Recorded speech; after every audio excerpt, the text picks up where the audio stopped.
Hi buddies, இன்னைக்கு பார்க்கக்கூடிய உண்மை சம்பவம் தமிழ்நாட்டினுடைய வேலூர் மாவட்டத்திலிருந்து ஒரு குறிப்பிட்ட தூரத்தில் அமைந்துள்ள ஒரு அழகிய கிராமத்தில் சுடுகாட்டில் பராமரிப்பு வேலைக்காக சென்ற ஒரு முதியவருக்கு துஷ்டாவியால் ஏற்பட்ட அதிபயங்கர அமானுஷ நிகழ்வை தாங்க முழுமையாக பார்க்க போயிடும். இன்னைக்கு பார்க்கக்கூடிய இந்த சம்பவமும் கொஞ்சம் கூட திகிலும் அமானுஷமும் குறையாமல் நீங்கள் அப்படியே எதிர்பார்க்கலாங்க. இது போல உங்களுடைய வாழ்க்கையில் ஏதாவது திகில் நிகழ்வுகள் நடந்துருந்துச்சுன்னா இந்த இமெயிலுக்கு ஷேர் பண்ணாங்க. இது வரைக்கும் நம்ம சேனலை சப்ஸ்கிரைப் பண்ணாமல் இருந்தீங்கன்னா சப்ஸ்கிரைப் பண்ணிவிட்டு பக்கத்தில் இருக்கக்கூடிய பெல் பட்டனையும் சேர்த்து கிளிக் பண்ணிக்கோங்க. நான் உங்கள் Afsar. Welcome to Afsar investigation.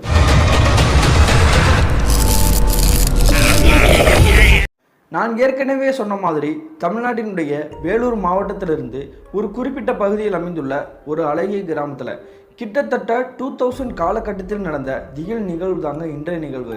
இந்த சம்பவத்தை நமக்கு இமெயில் மூலியமாக ஷேர் பண்ணியது யசோதா அப்படின்றவங்க தாங்க. இது இவங்களுக்கு நடந்துச்சான்னு பார்த்தீங்கன்னா இல்லைங்க, இவங்களுடைய தாத்தாவுக்கு நடந்ததாங்க இந்த சம்பவம்.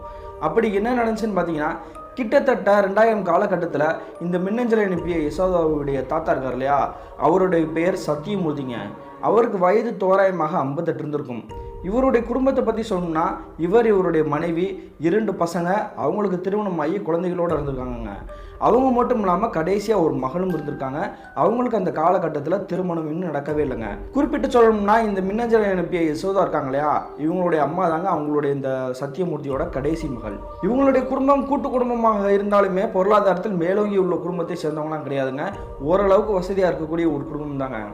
இருந்தாலுமே இந்த சத்தியமூர்த்தி தாத்தா இருக்கார் இல்லையா, இவரை பற்றி ஒரு விஷயம் சொல்லணும் அப்படின்னா இவங்களுடைய பசங்க தலையெடுத்தாலுமே தன்னுடைய சொந்த உழைப்பில் தான் நம்ம வாழணும் அப்படின்ற மாதிரி ஒரு முடிவு எடுத்து வாழக்கூடிய ஒரு நபர் தாங்க. அதனால என்ன ஒரு வேலை கிடைச்சாலுமே அந்த வேலையில் செய்வது ஈடுபடுவது வழக்கம் தாங்க. அதே மாதிரி உதாரணத்துக்கு சொல்லணும் அப்படின்னா மரம் வெட்டுவது, தோட்டத்துக்கு தண்ணீர் பாய்ச்சுவது, அந்த மாதிரி ஒரு சைடில் தான் ஈடுபட்டு இருந்திருப்பாரு. இந்த சூழ்நிலை தான் இவங்களுடைய கிராமத்தில் இருக்கக்கூடிய பஞ்சாயத்து தலைவர் என்ன பண்ணியிருக்காருன்னு பார்த்தீங்கன்னா அவங்களுடைய கிராமத்தை சேர்ந்த சுடுகாடு ஒன்று இருந்திருக்கு. அந்த சுடுகாடை சுற்றி காம்பவுண்ட் சுவர் எழுப்பியிருக்காங்க. அந்த காம்பவுண்ட் சுவரை எழுப்பி கிட்டத்தட்ட ஒரு 2 நாட்கள் தான் கடந்திருக்கும். அதனால காலையிலுமே தண்ணி பாய்ச்சணும், சாயங்காலமும் தண்ணி பாய்ச்சணும், அது மட்டும் இல்லாமல் பக்கத்தில் இருக்கக்கூடிய செடி வெடிகள் புறமே மட்டம் படுத்தணும் அப்படின்ற மாதிரி சொல்லிட்டு இருக்காங்க. அங்கே வேலை வைக்கக்கூடிய சுடுகாட்டு ஊழியர் கொஞ்ச நாளாக வரவே கிடையாதுங்க. அவருக்கு உடம்பு முடியல அப்படின்ற மாதிரி வீட்டிலே தான் இருந்திருக்காரு. அதனால இந்த தண்ணி பாய்ச்சுற வேலைக்கு மட்டும் யாராவது வந்தால் நல்லாயிருக்கும் அப்படின்ற மாதிரி கேட்டுட்டு இருக்காரு. இந்த செய்தியை கேட்ட சத்தியமூர்த்தி என்ன பண்ணுறாருன்னா நான் அந்த வேலையை பார்க்குறேன் அப்படின்ற மாதிரி சொல்கிறாருங்க. உடனே இதை கேட்ட அந்த பஞ்சாயத்து தலைவருக்கு தூக்கி வாரி போட்டுருச்சு. என்னப்பா சொல்லிட்டு இருக்க, நீ பாட்டுக்க வரேன்னு சொல்லிட்டு இருக்கிற, உங்களுடைய பசங்க கேட்டாங்கன்னா எங்ககிட்ட தான் சண்டைக்கு வருவாங்க, முதல்ல உங்களுடைய பசங்க கிட்ட பர்மிஷன் வாங்கிட்டு நீங்கள் கேளுங்க அப்படின்ற மாதிரி சொல்கிறாங்க. அதே மாதிரி இந்த சத்தியமூர்த்தி தாத்தா என்ன பண்ணுறாருன்னா இவங்களுடைய வீட்டுக்கே போயிட்டாருங்க. வீட்டுக்கு போன பிறகு விஷயத்தை போல சொல்கிறாரு, இந்த மாதிரி சுடுகாட்டில் வேலை இருக்குது, நான் போயிட்டு வந்துடுவேன், குறைஞ்சது ஒரு 4 நாள் மட்டும்தான், காலையில் 6:30 மணிக்கு போனேன் அப்படின்னா ஒரு 7-7:30 வந்துடுவேன், அதே மாதிரி மாலையில் ஒரு 6-6:30 போனேன்னா 7-7:30 வந்துடுவேன், இவ்வளோதான் வேலையே, மற்றபடி அங்கேயே இருக்கக்கூடிய வேலையெல்லாம் கிடையாது அப்படின்ற மாதிரி சொல்கிறாரு. இதை கேட்டுட்டு உங்களுடைய மருமகளுக்கு கோவமே வந்துருச்சு. என்னங்க பேசிட்டு இருக்காரு, அசால்ட்டாக சுடுகாட்டுக்கு வேலை போயிட்டேன்னு இருக்காரு, நம்மளுடைய குடும்ப கௌரவம் என்ன ஆகுறது அப்படின்ற மாதிரி கோவப்பட்டுருக்காங்க. உடனே அவங்களுடைய பையங்களுமே ஒட்ட சொல்லியிருக்காங்க அதெல்லாம் போக வேணாம் அப்படின்ட்டு. இந்த விஷயத்தை கேட்டால் சத்தியமூர்த்தி கட்டன்டேட்டாக ஒரு விஷயத்த சொல்லிட்டாரு. நான் போகிறது போய் ஆகத்தான் செய்வேன், என்னை யாருமே தடுக்க முடியாது, என்ன ஒரு வேலையாக இருந்தாலுமே அதில் பார்க்குறது நான் பிடிச்சி தான் பார்த்துட்டு இருக்கேன், நீங்கள் யாருமே இதை எதுவும் சொல்ல முடியாது, தடுக்க முடியாது அப்படின்ற மாதிரி சொல்லிட்டு இவர் வீட்டை தாண்டி விருட்டுன்னு போயிட்டாருங்க. அதே மாதிரி இவங்க எல்லாரும் சொல்லக்கூடிய பேச்சை மீறி தாங்க அந்த சுடுகாட்டுக்கு வேலைக்கே போயிருக்காரு. அதே மாதிரி விடிய காலையில் 6:30 மணிக்கு போனார் அப்படின்னா ஒரு 7:30 மணிக்குள்ளே வீட்டுக்கு வருவது வழக்கம் தாங்க. அப்படி முதல் நாள் காலையில் வேலையை முடிச்சுட்டு மாலை ஒரு 6:30 மணிக்கு மறுபடியும் போகிறாருங்க அந்த சுடுகாட்டுக்கிட்டே. அப்படி சுடுகாட்டுக்கிட்ட போய்கிட்டு அங்கே இருக்கக்கூடிய காம்பவுண்ட் சுவர் இருக்கு இல்லையா, அதில் பூரா தண்ணி பாய்ச்சிட்டு சுற்றி முற்றி இருக்கக்கூடிய செடிகளை பூரா வெட்டி மட்டம் படுத்துறாருங்க. மண்வெட்டி கொண்டு போயிருக்காரு, கையில் கூடவே டார்ச் லைட்டும் கொண்டு போயிருக்காரு. அந்த சமயத்தில் வேலையில் ஈடுபட்டு இருக்கும் பொழுது ஒரு 1/2 மணி நேரம் கடந்திருக்கும். திடீர்னு டமான்னு ஒரு சத்தம் கேட்குது. என்னடா அது சத்தம் கேட்குது, ஒருவேளை வண்டி எதுவும் மோதி கீழே விழுந்துருச்சா அப்படின்ற மாதிரி திரும்பி பார்க்குறாருங்க. ஆனால் இவர் இருக்கக்கூடிய இடத்துல இருந்து அங்கே இருக்கக்கூடிய ரோட்டில் யார் விழுந்த மாதிரி தெரியலை. ஒருவேளை தூரத்தில் விழுந்திருப்பாங்க, வேறு யாராவது உதவி பண்ணியிருப்பாங்க அப்படின்ற மாதிரி மறுபடியும் இவருடைய வேலையில் தொடர்ந்து ஈடுபட்டுகிட்டே இருந்திருக்காரு. அந்த சமயத்தில் இவர் இருக்கக்கூடிய இடத்துலேருந்து ஒரு 100 மீட்டர் தள்ளி திட்டுன்னு யாரோ ஓடி வர மாதிரி சத்தம் கேட்குது. யார் இப்படி ஓடி வரான்னு டக்குன்னு திரும்பி பார்க்குறாருங்க. அந்த இடத்துல யாருமே இல்லை. இப்போதான் பக்கத்தில் ஓடி வந்த மாதிரி சத்தம் கிடச்சி இப்போ யாருமே இல்லையே அப்படின்ற மாதிரி குழம்பி போயிட்டாரு. மறுபடியும் அவரோட வேலையில் ஈடுபட்டு இருக்காருங்க. மறுபடியும் அதே சத்தம் கேட்குது, திடுன்னு ஓடி வர மாதிரி. டக்குன்னு திரும்பி பார்க்குறாருங்க. இவருக்கு பேரெதிர்ச்சி. என்ன நடந்திருக்குன்னு பார்த்தீங்கன்னா, இவர் வேலை பார்த்துருக்கக்கூடிய இடத்துல இருந்து ஒரு 100 மீட்டர் தள்ளி சொன்னேன் இல்லையா, அதே இடத்துல ஒரு நபர் நின்றுட்டு இருக்காருங்க, மூச்சு இறைக்க. யார் நீங்கள், ஏன் ஒரு மாதிரி இப்படி நின்றுட்டு இருக்கு அப்படின்ற மாதிரி வந்து கேட்குறாங்க. அந்த நிற்கக்கூடிய நபருக்கு வந்து தோராயமாக ஒரு 25லேருந்து 26 வயசு தான் இருந்திருக்கான். இல்லைண்ணா, வண்டியிலேருந்து வந்துட்டு இருந்தேன், கீழே விழுந்துட்டேன், வண்டியை தூக்க கூட என்னால் முடியல, உடம்புல தெம்பே இல்லை, நீங்கள் வந்து உதவி பண்ணுங்கண்ணா அப்படின்ற மாதிரி அந்த பையன் சொல்கிறாங்க. வண்டியை கீழே போட்டு தூக்க கூட முடியலையா, என்னப்பா சொல்கிற, எங்கனுக்குள்ளே விழுந்து அப்படின்ற மாதிரி கேட்குறாரு. கேட்டோன்னே இவர் வந்து சொல்கிறாரு, அந்த சுடுகாட்டு காம்பவுண்ட் சவர் இப்போ கட்டியிருக்காங்க இல்லையா, அதுலேருந்து ஒரு 200 மீட்டர் தள்ளி தாங்க அவர் வந்து வண்டியிலேருந்து கீழே வந்துருக்கேன் அப்படின்றாரு. அதற்கு பிறகு தாங்க அவருக்கு ஒரு விஷயமே புரிய வந்திருக்குது. ஆமாம், கொஞ்ச நேரத்துக்கு முன்னாடி டம்மானு சத்தம் கிடச்சி நான் வண்டி விழுந்துச்சுன்னு நினச்சேன், ஆனால் அவர் தூக்கி விட்றதுக்கு யாருமே இல்லையா, சரி இந்த வரேன் அப்படின்ற மாதிரி கிளம்பிட்டு அந்த வாலிபர் சொல்லக்கூடிய இடத்துக்கே போகிறாருங்க. அப்படி இந்த வாலிபர் கூடயே போயிட்டு கொஞ்சம் தூரத்தில் இருக்கக்கூடிய அந்த வண்டி கீழே விழுந்து கிடக்கு இல்லையா, அந்த இடத்துல பார்க்குறாருங்க. மறுபடியும் ஒரு சின்ன அதிர்ச்சி. என்ன காரணம் பார்த்தீங்கன்னா, இந்த வண்டி விழுந்து கிடக்கக்கூடிய இடத்துல இன்னொரு நபர் வந்து கீழே விழுந்து கிடக்குறாரு. என்னப்பா அது, 2 பேர் வந்தீங்களா, ஒரு ஆள் வந்து கீழே விழுந்து கிடக்குறாரு, அவரை தூக்கி கூட விடலையா அப்படின்ற மாதிரி கேட்குறாருங்க.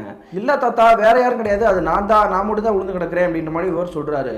என்னையா சொல்லிட்டு இருக்க, ஒன்றுமே புரியலையே, அப்போ எப்படி இன்னொரு ஆள் விழுந்து கிடக்குறாரு, நீ எப்படி பக்கத்தில் நின்று பேசிட்டு இருக்க அப்படின்ற மாதிரி சத்தம் போட்டுட்டு அந்த வண்டிக்கிட்டே போயிட்டாருங்க. வண்டிக்கிட்ட போனது பிறகு பார்க்குறாருங்க, அங்கே படுத்து கிடக்கக்கூடிய நபரோட முகத்தோட்டம் தெரியவே இல்லை. உடனே தன்னோட கையில் இருக்கக்கூடிய டார்ச் லைட் ஆன் பண்ணி வந்து அந்த முகத்தோட்டத்தை பார்க்குறாருங்க. பார்த்த அடுத்த நிமிஷமே இவருக்கு ஈரக்குலையே நடுங்கி போயிடுச்சு. என்ன காரணம் பார்த்தீங்கன்னா, இங்கே விழுந்து படுத்து கிடக்குறாரு இல்லையா, அதே நபர் தாங்க இங்கே முன்னாடி வந்து நின்றுக்கிட்டு இருக்காரு. அடுத்த நிமிஷமே இவர் பக்கத்தில் நிற்கக்கூடிய அந்த வாலிபர் வந்து பேச ஆரம்பிச்சிட்டாருங்க. ஓன்னு அழுக ஆரம்பிச்சிட்டாரு. என்னுடைய வண்டி வந்து கீழே விழுந்துருச்சு, தூக்கி விடுங்க, வண்டியில் வந்து என்னால் எழுப்பவே முடியல, வண்டியை நான் தொடக்கூட முடியல, என்ன காரணம்னு தெரியல அப்படின்ட்டு ஓன் அழுகுறாருங்க. அதுக்கு பிறகு இந்த சத்தியமூர்த்திக்கு வந்து ஒன்றுமே புரியல. கீழே படுத்துக்கக்கூடிய அந்த நபரையும் பார்க்குறாரு, இங்கே நிற்கக்கூடிய நபரையும் பார்க்குறாரு. அப்போவே அவருக்கு புரிஞ்சிச்சுக்கா, இங்கே நிற்கக்கூடியது வந்து ஆன்மா தான், வேற ஒன்றும் கிடையாது அப்படின்ற மாதிரி. உடனே என்ன பண்ணுறாருன்னா, அந்த இடத்த விட்டு நழுவலான்னு பார்க்குறாரு. ஆனால் இங்கே நிற்கக்கூடிய நபர் வந்து இவர்கிட்ட பேச்சு கொடுத்துட்டே இருந்திருக்காரு. என்னுடைய வண்டியை வந்து தூக்கி விடுங்க, என்னை எப்படியாவது காப்பாற்றுங்க அப்படின்ற மாதிரி சொல்கிறாரு. உடனே இந்த சத்தியமூர்த்தி என்ன சொல்கிறாருன்னா, அவங்க பக்கத்தில் வந்து கிராமத்தில் நபர்கள் இருக்காங்க, அவங்கள போய் நான் கூட்டிகிட்டு வந்துடுறேன், ஏன்னா அந்த வண்டியை வந்து என்னால் தூக்கி விட முடியாதுப்பா, எனக்கும் வயசாகிடுச்சு இல்லையா, அதனால் நீ இங்கேயே வெயிட் பண்ணு, நான் போய் கூட்டிகிட்டு வந்துடுறேன் அப்படின்ற மாதிரி வந்து அந்த இடத்த விட்டு நழுவுறாருங்க. அதே மாதிரி அந்த இடத்த தாண்டி ஒரு 100 மீட்டர் கடந்து மறுபடியும் ஓட ஆரம்பிச்சிருக்காருங்க. அப்படி ஓடிட்டு இருக்கும் பொழுது பின்னாடி திரும்பி பார்த்துருக்காருங்க. அங்கே நிற்கக்கூடிய நபர் வந்து மறுபடியும் அழுதுகிட்டே பேசுகிறாரு. என்னுடைய வண்டியை வந்து தூக்கி விடுங்க, பக்கத்தில் இருந்து ஆளை கூட்டிகிட்டு வந்துருங்க அப்படின்ற மாதிரி வந்து திரும்ப சொல்கிறாரு. இந்த சத்தத்தை கேட்டுகிட்டே கொஞ்சம் தூரம் கடந்து போயிட்டாருங்க. அதன் பிறகு வந்து திரும்பி பார்க்குறாருங்க. அங்கே வண்டி விழுந்து கிடக்கக்கூடிய இடத்துல வந்து அங்கே நிற்கக்கூடிய ஒரு கருப்பாக ஒரு உருவம் இருந்துச்சு இல்லையா, தத்துருவமா, அந்த உருவம் அந்த இடத்துலயே இல்லைங்க, டிசப்பியர் ஆகிருக்குது. அதன் பிறகு வந்து இவருடைய வீட்டுக்கே ஓடி வந்துட்டாரு. வீட்டுக்கு வந்த பிறகு இவங்களுடைய மனைவி வந்து என்னாச்சு, ஏன் ஒரு மாதிரி பதட்டமாக இருக்கீங்க அப்படின்ற மாதிரி கேட்குறாங்க. ஆனால் எந்த ஒரு காரணத்தையுமே சொல்லாமல் ஒரு வாரத்துக்கு போர்வை பற்றி படுத்து தூங்க ஆரம்பிச்சிட்டாருங்க. மறுநாள் காலையில் விடிஞ்சு ஒரு அதிகாலை ஒரு 6 மணி இருந்திருக்கும். அந்த சமயத்தில் இந்த சத்தியமூர்த்தி தாத்தா வந்து தூங்கிட்டு இருக்காரு இல்லையா, அவருடைய காலை வந்து யாரோ சுருக்குன்னு குத்துற மாதிரி தெரிஞ்சுக்குது. ஒருவேளை கனவு எதுவும் கண்டுகிட்டு இருக்கோமா, காலை வந்து குத்துறமா இருக்குது அப்படின்ற மாதிரி வந்து டக்குன்னு முழிக்கிறாருங்க. முழிச்சு பார்த்தா அடுத்த நிமிஷமே இவருக்கு பேரெதிர்ச்சி. என்ன நடந்திருக்குன்னு பார்த்தீங்கன்னா, இவர் காலுக்கு முன்னாடி வந்து இவங்களுடைய பேத்தி இருக்காங்க இல்லையா, அதாவது இவருடைய மகனோட மகள், அவங்க வந்து என்ன பண்ணியிருக்காங்கன்னா, கையில் ஒரு ஊக்க வச்சுக்கிட்டு ஒரு காலில் வந்து விங்குன்னு குத்திட்டு இருந்திருக்காங்க. என்ன பாப்பா பண்ணுற அப்படின்ற மாதிரி சத்தம் போடுறாரு. ஆனால் அந்த பாப்பா வந்து கொஞ்சம் கூட கேட்காம காலில் குத்திட்டே இருந்திருக்குது. காலை பார்க்குறாருங்க, அவருடைய காலில் வந்து இப்படி ரத்தம் வந்துட்டு இருக்குங்க, சுற்றி இப்படி ஊக்க வச்சு இப்படி குத்திட்டு இருந்தா அப்படி இருக்கும், அந்த மாதிரி குத்திட்டு இருந்திருக்குது. வழியில் அம்மான்னு கத்திட்டாருங்க. இவர் கத்தக்கூடிய சத்தத்தை கேட்டு கூடியிருக்கக்கூடிய உறவினர்கள் எல்லாருமே வந்து பார்த்துட்டாங்க. உடனே அவங்களுடைய பாப்பாவை பிடிச்சி தடுத்துட்டாங்க. என்னப்பா பண்ணிட்டு இருக்கா, தாத்தாவை ஏன் இப்படி குத்திட்டு இருக்கா அப்படின்ற மாதிரி கேட்குறாங்க. ஆனால் அந்த பாப்பா வந்து எந்த ஒரு பதிலுமே சொல்லாமல் அப்படி இந்த சத்தியமூர்த்தி தாத்தாவோடைய முறைச்சி பார்த்துட்டு அந்த ரூமை தாண்டி வெளியே போகுதுங்க. அதுக்கு பிறகு இந்த சத்தியமூர்த்தி தாத்தாவுமே வந்து ஒரு விஷயமும் புரியவே இல்லை. எதுக்கு இந்த பாப்பா இந்த மாதிரி பண்ணிட்டு இருக்கு அப்படின்ற மாதிரி நினச்சிட்டு அந்த விஷயத்தை பெருசாக எடுக்காமல் விட்டுட்டாரு. அதன் பிறகு தாங்க எந்திரிச்ச கட்டில் சம்மணக்கால் போட்டு உட்காந்துருக்காரு. உட்கார்ந்த பிறகு ஒரு விஷயம் பொறித்தட்ட ஆரம்பிச்சிருக்குது. நேற்று இரவு வந்து ஒரு பையன் வந்து விபத்தாகி இறந்து போனானே, நம்மளுடைய கிராமத்துக்கு போய் சொல்கிறேன் அப்படின்ற மாதிரி தானே நம்ம ஓடி வந்தோம். ஆனால் யார்கிட்டையுமே சொல்லலை. இப்போ அந்த பையனுக்கு என்ன ஆச்சுன்னு தெரியல அப்படின்ற மாதிரி டக்குன்னு எந்திரிச்சு சட்டையெல்லாம் மாட்டிக்கிட்டு அந்த சுடுகாடு இருக்கக்கூடிய இடத்துக்கே போகிறாருங்க. அப்படி இடத்துக்கு போனது பிறகு தாங்க தெரியுது, அங்கே இருக்கக்கூடிய கிராம மக்கள் எல்லாமே வந்து கூட்டமாக இருக்கிறாங்க. காவல்துறையினர் கூட நிற்கிறாங்க. அதுக்கு பிறகு அந்த கூட்டத்துக்கிட்டே நெருங்கி போய் அவங்க எல்லாருமே விலகிட்டு போய் இங்கே உளுந்து கிடக்கக்கூடிய இந்த வாலிபர் இருக்கார் இல்லையா, அவரோட முகத்தோட்டத்தை பார்க்குறாங்க. அப்படி பார்க்கும் பொழுதாங்க இவருக்கு ஒரு விஷயமே தெரிய வருது. என்ன காரணம் பார்த்தீங்கன்னா, இங்கே விழுந்து கிடக்கக்கூடிய நபர் முதல் நாள் வந்து உதவியெல்லாம் கேட்டார் இல்லையா, அந்த நபர் வந்து வேறு யாரும் கிடையாதுங்க, இவருக்கு நல்லா பழக்கப்பட்ட தெரிந்த ஒரு நபருடைய பையன் தாங்க. இந்த காட்சியை பார்த்துட்டு இவர் மிரண்டு போய் தாங்க நமக்குள்ளே நின்றுக்கிட்டு இருக்காரு. நம்ம வந்து முதல் நாள் இந்த பையன் வந்து விபத்தானதை வந்து பார்த்தோம் அப்படின்னு சொன்னால் நம்மளை எல்லாருமே வந்து கேள்வி கேட்க ஆரம்பிச்சிருவாங்களே, நம்ம ஏதாவது ஒரு விஷயத்தை வந்து மூடி மறைச்சோம் அப்படின்ற மாதிரி தாங்க மிரண்டு போய் நடுநடுங்கி நின்றுட்டு இருக்காரு. அதே மாதிரி அங்கே இருக்கக்கூடிய காவல்துறையினர்கள் மற்றும் அங்கே இருக்கக்கூடிய கிராமத்து தலைவர் இருக்காங்க இல்லையா, இந்த சத்தியமூர்த்தி கிட்ட தாங்க வராங்க. பெரியவரே, நீங்கள் தானே அந்த சுடுகாட்டில் வந்து பராமரிப்பு வேலைக்காக வந்தீங்க, நீங்கள் வந்து என்ன நடந்துச்சுன்னு நீங்கள் பார்த்தீங்களா, நேற்று எத்தனை மணி வரை இருந்தீங்க அப்படின்ற மாதிரி கேட்குறாங்க. உடனே இந்த சத்தியமூர்த்தி வந்து என்ன சொல்கிறாருன்னா, கொஞ்சம் கூட நடுங்காமல், நான் வந்து சாயங்காலம் ஒரு 6 மணிக்கு வந்துட்டு 6:30க்கெலாம் நேற்று கிளம்பி போயிட்டேன், நல்லா இருட்டிடுச்சு, அதனால என்ன நடந்துச்சுன்னு எனக்கு தெரியாது அப்படின்ற மாதிரி வந்து சொல்கிறாரு. இதை கேட்டுட்டு அங்கே இருக்கக்கூடிய நபர்கள் எல்லாமே வந்து நம்பிட்டாங்க. விபத்தில் இறந்து போன அந்த பையனோட சடலத்தை எடுத்துகிட்டு போயிட்டு கிராமத்தில் இருக்கக்கூடிய இறுதிச் சடங்கு எல்லாமே வந்து பண்ணி முடிக்கிறாங்க. ஏன்னா வழக்கு விசாரணை எல்லாமே முடிச்சுட்டு தான் அவங்க வந்து மறுபடியும் கிராமத்துக்கே கொண்டு வந்திருக்காங்க. அப்படி விசாரணையில் முடிச்சுட்டு அந்த கிராமத்தில் கொண்டு வந்த பிறகு சுடுகாட்டுக்கே கூட்டிகிட்டு போகிறாங்க. அப்படி சுடுகாட்டுக்கு இறுதி சடங்கு பண்ணுறதுக்காக போகும்பொழுது இந்த சத்தியமூர்த்தி தாத்தாவுமே தாங்க கூட போயிட்டு இருக்காரு. நான் ஏற்கனவே சொன்ன மாதிரி இவருக்கு நல்லா தெரிஞ்ச நபருடைய பையன் தாங்க, அதனால கூடயே தான் இருக்கிறாரு. அதே மாதிரி சுடுகாட்டுக்கு போய் அந்த சடலத்தை வந்து எரிச்சிட்டு மறுபடியும் திரும்பவே வந்திருக்காங்க. இதோட பிரச்சனை முடிஞ்சான்னு பார்த்தீங்கன்னா, அன்றைய இரவே பேரதிர்ச்சியை உண்டாக்கக்கூடிய ஒரு நிகழ்வு இந்த சத்தியமூர்த்தி தாத்தாவுடைய வீட்டிலேயே நடந்துச்சு. அப்படி என்ன நடந்துச்சுன்னு பார்த்தீங்கன்னா, அன்றைய இரவு தோராயமாக ஒரு 2 மணி இருந்திருக்கும், நடுநிசி நேரம். எல்லாருமே வந்து தூங்கிட்டு இருக்கும் பொழுது இந்த சத்தியமூர்த்தியோட மருமகள் இருக்காங்க இல்லையா, மூத்த மருமகள், அவங்க வந்து டக்குன்னு முழிக்கிறாங்க.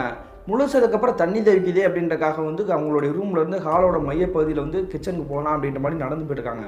அப்படி நடந்து போயிட்டு இருக்கும் பொழுது யதார்த்தமாக வந்து கண்களை தொடச்சிட்டு டக்குன்னு திரும்பி பார்க்குறாங்க. திரும்பி பார்த்தா இவங்க கதி கலங்கி போயிட்டாங்க. என்ன நடந்திருக்குன்னு பார்த்தீங்கன்னா, இவங்களுடைய இந்த சத்தியமூர்த்தி மாமனார் இருக்கார் இல்லையா, அவருடைய ரூம் கிட்ட வந்து கருன்னு யாரோ ஒரு நபர் நிற்கிற மாதிரி நல்லா தெரியுது. யார் இந்த நபர், இங்கனக்குள்ளே ஏன் இப்படி ஒரு மாதிரியே மூலையில் அண்டி போய் நிற்கிற மாதிரி நிற்கிறாரு, ஒருவேளை திருட எதுவும் வந்துட்டாரா அப்படின்ற மாதிரி உத்து பார்த்துட்டு இருக்காங்க. அப்படி பார்த்துட்டு இருக்கும்போது அங்கே நிற்கக்கூடிய அந்த மர்ம நபர் வந்து டக்குன்னு அவங்களுடைய ரூமுக்குள்ளேயே நுழைஞ்சிட்டாருங்க. கதவு பூட்டியிருக்க அப்புறம் எப்படி அதுக்குள்ளே நுழைய முடியும் அப்படின்ற மாதிரி வந்து வெறிச்சு பார்த்துட்டு இருக்காங்க. அதுக்கு பிறகு வந்து எப்படி ஒரு உள்ளே போனார் அப்படின்ற மாதிரி தெரியாமல் அவங்களுடைய அந்த ரூம் இருக்கு இல்லையா, அது கதவுக்கிட்டே போயிட்டாங்க. கதவை போட்டு டம்மு நடிக்கிறாங்க. அடுத்த நிமிஷமே ரூம்குள்ளே இருக்கக்கூடிய சத்தியமூர்த்தி, அதாவது உங்களுடைய மாமனாரும் மாமியாரும் டக்குன்னு வெளியே வந்துடுறாங்க. என்னாச்சுமா, ஏன் நேரத்தில் வந்து கதவை தட்டிட்டு இருக்க அப்படின்ற மாதிரி கேட்குறாங்க. இல்லை, ஒரு நபர் வந்து உங்களுடைய ரூம்குள்ளே வந்து நெருங்கி உள்ளுக்குள்ளே போன மாதிரி பார்த்தேன், ஆனால் அவர் வந்து எப்படி பூட்டிருக்க ரூம்குள்ளே உள்ளே போனாருன்றதை வந்து எனக்கு ஒன்றுமே புரியலை, உள்ளுக்குள்ளே யாராவது இருக்காங்களா அப்படின்ற மாதிரி ரூம்குள்ளே வந்து அங்கங்கேயும் தேடுறாங்க. ஆனால் இவங்க எங்கே தேடியுமே வந்து அந்த மாதிரி எந்த ஒரு உருவத்தையும் இவங்க வந்து பார்க்கவே முடியலை. உடனே இவங்களோட மாமியார் வந்து சத்தம் போட ஆரம்பிச்சிட்டாங்க. என்னம்மா அது, தூக்கத்தில் வந்து உளறிட்டு இருக்க, போய் படுத்து தூங்குமா, எதாக இருந்தாலும் காலையில் பார்த்துக்கும் அப்படின்ற மாதிரி சொல்கிறாங்க. அப்போயுமே உங்களுடைய மருமகள் வந்து மறுபடியும் சொல்கிறாங்க, நான் வந்து தூக்கத்துலலாம் உளரல, நான் நல்லா கண்ணை தொடச்சி தான் பார்த்தேன், ஒரு கருப்பாக ஒரு உருவம் நின்றுட்டு இருந்த மாதிரி இருந்துச்சு, நான் கூட யாரோ திருடுன்னு தான் நினச்சிட்டேன், அதுக்கப்புறம் பூட்டிருக்கக்கூடிய கதவுல வந்து சாதாரணமாக வந்து உள்ளே போந்துச்சு, இதை பார்த்துட்டு நான் மிரண்டு போயிட்டேன், அதனால தான் உங்களுடைய ரூம்குள்ளே அந்த உருவம் இருக்கா அப்படின்ற மாதிரி நான் தேடுறேன், நான் வந்து பொய் சொல்லலை அப்படின்ற மாதிரி சொல்கிறாங்க. அதுக்கு பிறகு வந்து இவங்க சமாதானப்படுத்தி நீ போய் தூங்குமா, காலையில் பார்த்துக்கலாம் அப்படின்ற மாதிரி உங்களோட மருமகளை வீட்டுக்கு அனுப்பிச்சி வச்சுட்டாங்க அவங்களுடைய ரூமுக்கு. அதுக்கு பிறகு இந்த சத்தியமூர்த்தியோட மனைவி வந்து ரூமோட கதவை வந்து உள்ளாக் பண்ணிட்டு மறுபடியும் படுக்க வந்துட்டாங்க. அப்படி படுத்ததுக்கு பிறகு இவங்களுக்கு தூக்கமே வரல. இவ்வளோ நாளாக நம்மளுடைய மருமகள் இந்த மாதிரி ஒரு செயல் வந்து செஞ்சதே கிடையாது, திடீர்னு ஒரு உருவத்தை பார்த்தேன் அப்படின்றக்காலே இது எப்படி பொய்யா இருக்க முடியும் அப்படின்ற மாதிரி யோசிச்சுட்டே இருந்திருக்காங்க. அப்படி யோசிச்சுட்டே இருக்கும் பொழுது இவங்களுக்கு வந்து கட்டிலுக்குள்ள வந்து யாரோ டொக்குன்னு தட்டுற மாதிரி சத்தம் கேட்டுக்குது.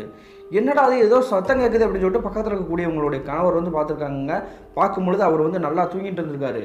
இப்போ தானே பேசிட்டு வந்தோம், அதுக்குள்ளே எப்படி ஒரு வந்து கொரட்டை விட்டு தூங்கிட்டு இருக்காரு அப்படின்ற மாதிரி பார்த்துருக்காங்க. அந்த சமயத்திலேயே மறுபடியும் டொக்குன்னு அந்த கட்டிலுக்கு கீழே வந்து சத்தம் கேட்குது. என்ன அது வித்தியாசமாக சத்தம் கேட்குது அப்படின்னு சொல்லிட்டு கட்டிலுக்கு கீழே வந்து எட்டி பார்க்குறாங்க. யாருமே இல்லை. என்னது யாருமே இல்லை, அப்புறம் எப்படி சத்தம் இந்த கீழேருந்து வருது அப்படின்ற மாதிரி நினைக்கிறாங்க. மறுபடியும் உங்களுக்கு வந்து சத்தம் வந்து வேற ஒரு இடத்துல இருந்து கேட்குது. அது எங்கே இருக்குன்னு பார்த்தீங்கன்னா எங்களுடைய ரூமில் இருக்கக்கூடிய கண்ணாடியிலேருந்து அங்கே கேட்குது. கண்ணாடி வந்து திட்டுன்னு ஆடுற மாதிரி இருக்குது. டக்குன்னு எந்திரிச்சு அந்த கண்ணாடிக்கிட்டே நெருங்கி போகிறாங்க. நெருங்கி போய் பார்க்கும்பொழுது அந்த கண்ணாடி வந்து சாதாரணமாக இருக்குது. நம்ம தூரத்துலேருந்து பார்க்கும்பொழுது அந்த கண்ணாடி வந்து ஆடுற மாதிரி தெரிஞ்சு, ஆனால் இப்போ வந்து அமைதியாக நிற்கிற மாதிரி தெரியுது. எப்படி இதெல்லாம் நடக்குது அப்படின்ற மாதிரி பார்த்துருக்காங்க. அந்த சமயத்தில் கீழே யதார்த்தமாக குனிஞ்சு மறுபடியும் அந்த கண்ணாடி வந்து நிமிர்ந்து பார்க்குறாங்க.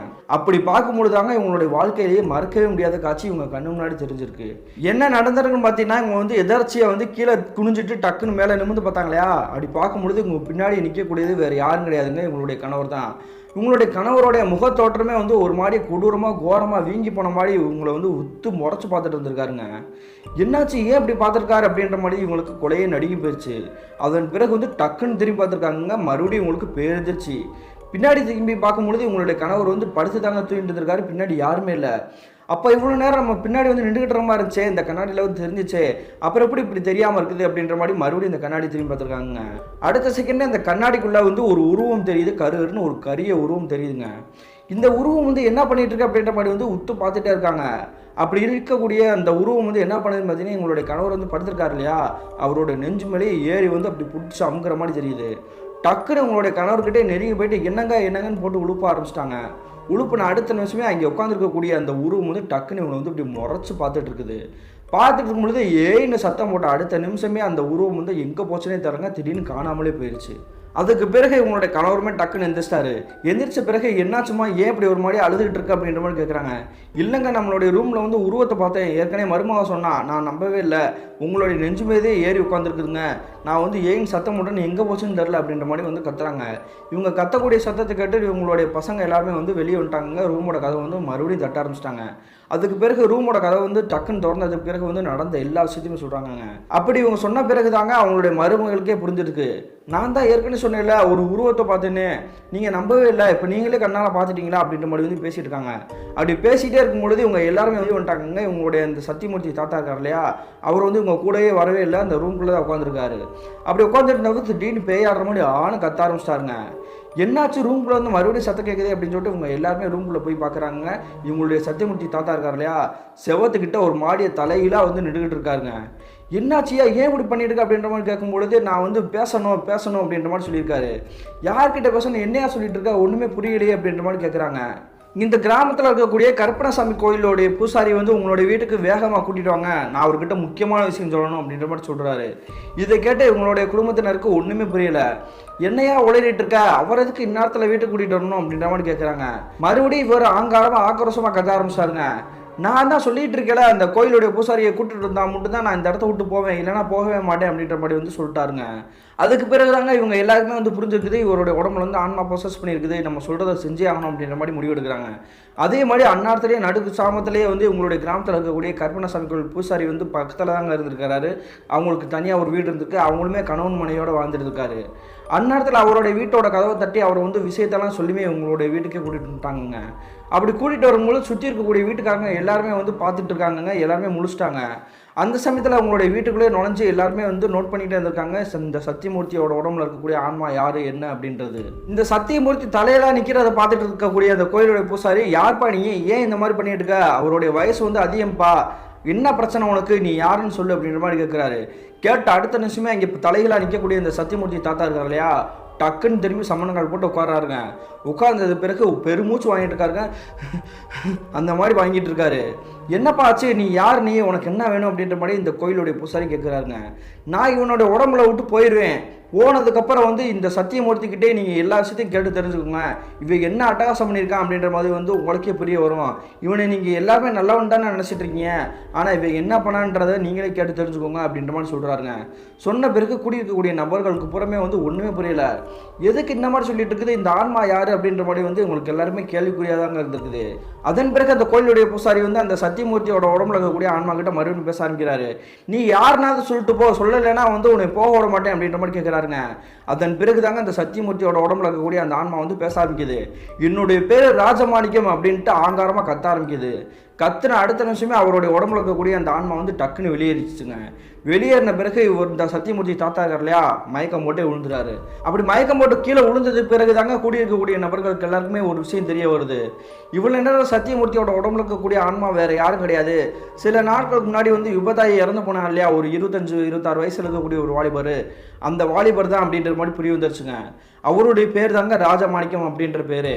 இந்த நிகழ்வுக்கு பிறகு கிட்டத்தட்ட ஒரு 1/4 மணி நேரத்திலேயே இந்த சத்தியமூர்த்தி தாத்தா வந்து டக்குன்னு எந்திரிச்சு உட்காந்துறாருங்க. உட்கார்ந்தது பிறகு கூடியிருக்கக்கூடிய நபர்கள் அப்புறம் பார்க்குறாரு. என்னாச்சு, ஏன் என்னுடைய வீட்டுக்கு வந்து சுற்றி இப்படி இத்தனை பேர் நிற்கிறீங்க அப்படின்ற மாதிரி கேட்குறாரு. அப்படி கேட்கும் பொழுது உங்களுடைய மனைவி வந்து தலையாட அடிச்சுக்கிட்டு அழுகுறாங்கங்க. என்னையா பண்ணி வச்சிருக்க, என்னையா பிரச்சனை பண்ணிட்டு வந்த, உன்னை அந்த ஆன்மா வந்து விடாது போலையா, அந்த பையனை வந்து நீ என்னையா பண்ண அப்படின்ற மாதிரி கேட்குறாங்கங்க. அந்த சமயத்தில் தாங்க இந்த சத்தியமூர்த்தி தாத்தாவுக்கு வந்து ஒரு விஷயம் புரிய வந்துருக்குது. அந்த ஆன்மா நம்மளுடைய உடம்புல இறங்கி என்னென்னமோ பண்ணிட்டு போயிடுச்சு போலையே, அதனால தான் எல்லாருமே வந்து ஒரு மாதிரியாக உத்து பார்த்துருக்காங்க அப்படின்ற மாதிரி பார்க்குறாரு.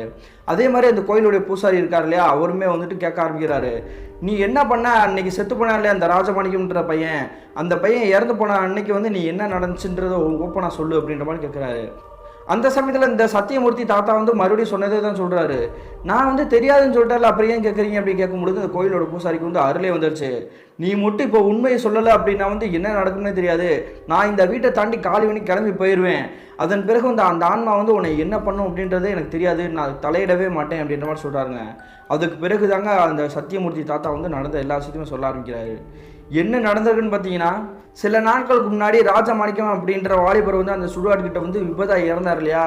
அப்படி இறந்த பிறகு அங்கே நிற்கக்கூடிய ஆன்மா வந்து இவர்கிட்ட ஓடி வந்து விஷயத்த சொன்னது எல்லாமே உண்மைதாங்க.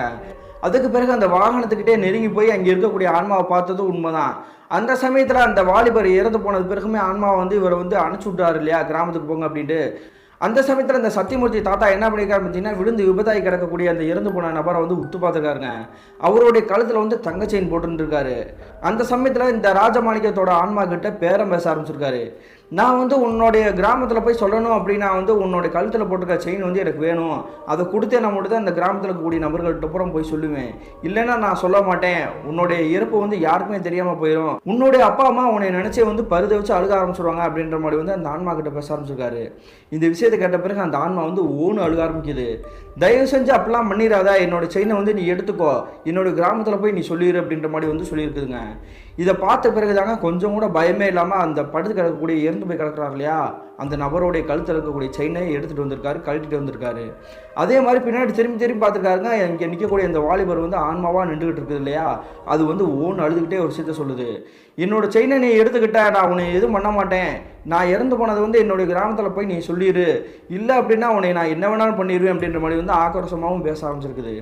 இதே மீறி தாங்க இந்த சத்தியமூர்த்தி தாத்தா வந்து இவருடைய வீட்டுக்கே வந்துட்டு நடந்த எந்த விஷயத்தையுமே சொல்லாமல் அப்படியே மூடி மறைச்சிருந்துருக்காரு. இப்படி நடந்த எல்லா விஷயத்தையுமே சொன்ன பிறகு தாங்க கூட்டியிருக்கக்கூடிய இந்த பக்கத்தில் இருக்கக்கூடிய நபர்கள், இவங்களுடைய உறவினர்கள் எல்லாருக்குமே புரிய வந்திருக்குது.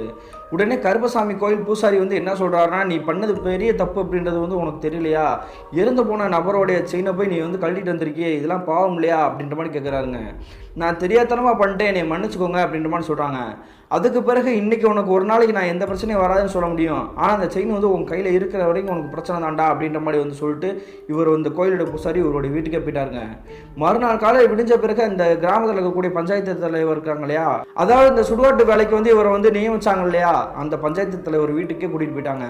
அப்படி கூட்டிகிட்டு போன பிறகு இந்த சத்தியமூர்த்தி தாத்தா நடந்த எல்லா விஷயத்தையுமே ஒன்று விடாமல் சொல்லிட்டாருங்க. சொன்ன பிறகு அந்த தலைவர்கள் பூரா அவரை வந்து திட்ட ஆரம்பிச்சிட்டாங்க. என்னையா நீ எவ்வளோ நேர்மையாக இருக்கக்கூடிய ஒரு ஆள், நியாயமாக நீதியாக உழைக்கக்கூடிய ஒரு ஆள் தானேயா, உன்னுடைய பேரை பார்த்து தானே நிறைய பேர் இங்கே வந்துட்டு இவர மாதிரி வாழணும் அப்படின்ற மாதிரி சொல்கிறாங்க, ஆனால் நீயே இந்த மாதிரி ஒரு காரியத்தை செஞ்சுருக்கியா அப்படின்ற மாதிரி கேட்குறாங்க. தெரியாதனமாக நான் பேராசையில் செஞ்சுட்டேன், என்னை மன்னிச்சுக்கோங்க சாமி அப்படின்ற மாதிரி வந்து கையை கூம்பி வந்து வணக்கம் போடுறாருங்க. அதன் பிறகு அங்கே இருக்கக்கூடிய பெரிய நபர்கள் வந்து என்ன சொல்கிறாங்கன்னா, எங்ககிட்ட நீ மன்னிப்பு கேட்டு ஒரு பிரச்சனையும் கிடையாது, அந்த செயின் எடுத்தலையா அந்த ராஜமாணிக்கம்ன்ற வாலிபருடைய குடும்பத்தினர்கிட்ட போய் நீ மன்னிப்பு கேளு, அவங்க மன்னிச்சாங்கன்னா நீ இந்த பிரச்சனைலேருந்து தப்பிக்கலாம் அப்படின்ற மாதிரி சொல்கிறாங்க. அதே மாதிரி இந்த சத்தியமூர்த்தி தாத்தாவும் இவங்களுடைய உறவினர்களும் அவங்களுடைய வீட்டுக்கே கிளம்பி போயிட்டாங்க. அப்படி வீட்டுக்கு போன பிறகு நான் ஏற்கனவே சொல்லியிருந்தேன் இல்லையா, அவங்க எல்லாருமே பழக்கப்பட்டவங்க அப்படின்ட்டு, அதனால அவங்கக்கிட்ட எந்த ஒரு விஷயத்தையுமே நடந்ததை கூட சொல்லாமல் மறுபடியும் இந்த செயினை வந்து நான் இன்னைக்கு போகும்பொழுது சுடுகாட்டுக்கு வேலை போயிருந்தேன், கீழே கடந்துச்சு அப்படின்ற மாதிரி சொல்லி கொடுத்துருக்காரு. அப்படி கொடுக்கும்பொழுது அங்கே இருக்கக்கூடிய உறவினர்கள் வந்து என்ன சொல்லியிருக்காங்கன்னா, நடந்த எல்லா விஷயமே எங்களுக்குமே தெரிய வந்துருச்சு, நைட்டே வந்து அங்கே இருக்கக்கூடிய பசங்க எல்லாருமே சுற்றி இருக்கக்கூடிய நபர்கள் பூரா பேசினாங்க இல்லையா, மறுநாள் காலையில் உங்களுடைய வீட்டில் வந்து பற்ற வச்சிட்டாங்க, அதனால எல்லா விஷயமே எங்களுக்கு தெரியும், எங்ககிட்டே மறைக்கிறியப்பா அப்படின்ற மாதிரி கேட்குறாங்க. என்னை மன்னிச்சுக்கோங்க, நான் தெரியாதனமாக பண்ணிட்டேன் அப்படின்ற மாதிரி அவங்ககிட்டே மன்னிப்பு கேட்குறாருங்க. அதன் பிறகு அந்த பையனுடைய செயின் எடுத்து அவங்களுடைய கைக்கே கொடுத்துருக்காங்க. கொடுத்த பிறகு அந்த உறவினர்கள் வந்து என்ன சொல்லியிருக்காங்கன்னா, நீ இந்த செயினை எடுத்தது கூட எங்களுக்கு பிரச்சனை கிடையாது, ஆனால் என்னோட பையன் வந்து விபத்தாகி துடிச்சிட்டு இருந்திருக்கான், ஆனால் இறந்து போயிட்டான், இறந்து போன பிறகு வந்து அந்த செய்தியை சொல்கிறதுக்காக அந்த ஆன்மா வந்து இப்போ எவ்வளோ ஏங்கியிருக்கும், ஆனால் அந்த விஷயத்தை வந்து நீ சொல்லாமல் இப்படி மறைச்சிட்டியே அப்படின்ற மாதிரி வந்து இவங்க இந்த சத்தியமூர்த்தியோட உறவினர்கள் இருக்காங்க இல்லையா, இனிமேல் உங்களுடைய குடும்பத்துக்கு எங்களுடைய குடும்பத்துக்கு இனிமேல் பேச்சுவார்த்தையே கிடையாது, யாருமே பேசிக்க வேணாம் அப்படின்ற மாதிரி வந்து விருட்டுன்னு கதவு முடிக்காங்க உங்களை வெளியே தள்ளி. அதே மாதிரி இந்த செயினை வந்து அவங்களுடைய வீட்டில் ஒப்படைச்சதுலேருந்து அந்த ஆன்மாவால் எந்த ஒரு பிரச்சனையும் இல்லாமல் நிம்மதியாக தாங்க வாழ்ந்துட்டு இருக்காங்க. தன்னோட பேராசையால் ஒரு ஆன்மாவை வந்து ஏங்க வச்சிட்டோமே, இது பெரிய பாவம் தானே அப்படின்ற மாதிரி நினச்சி ஒரு மாத காலகட்டத்திற்கு இவருக்கு நிம்மதியாக தூக்கமே வரலையாங்க இந்த சத்தியமூர்த்தின்ற தாத்தாவுக்கு. கிட்டத்தட்ட 2000 காலகட்டத்தில் என்னுடைய தாத்தாவுக்கும் அவங்களுடைய குடும்பத்திற்கும் நடந்து பிரதர். இந்த சம்பவத்தை எங்களுடைய அம்மா வந்து எப்பயே சொல்லிட்டாங்க, அவங்கள்ட்ட கேட்டு பர்மிஷன் வாங்கி தான் இந்த சம்பவத்தை வந்து உங்களுக்கு மின்னஞ்சலாக ஷேர் பண்ணியிருக்கேன் அப்படின்ற மாதிரி சொல்லியிருக்காங்க. இந்த மின்னஞ்சலை ஷேர் பண்ணியே யசோதாவிற்கு ஒரு நன்றியை சொல்லிக்கலாங்க. மீண்டும் இது போன்ற தரமான திரளான சுவாரஸ்யமான நிகழ்வுடன் உங்களை சந்திக்கும் வரை நான் உங்கள் அப்சர்.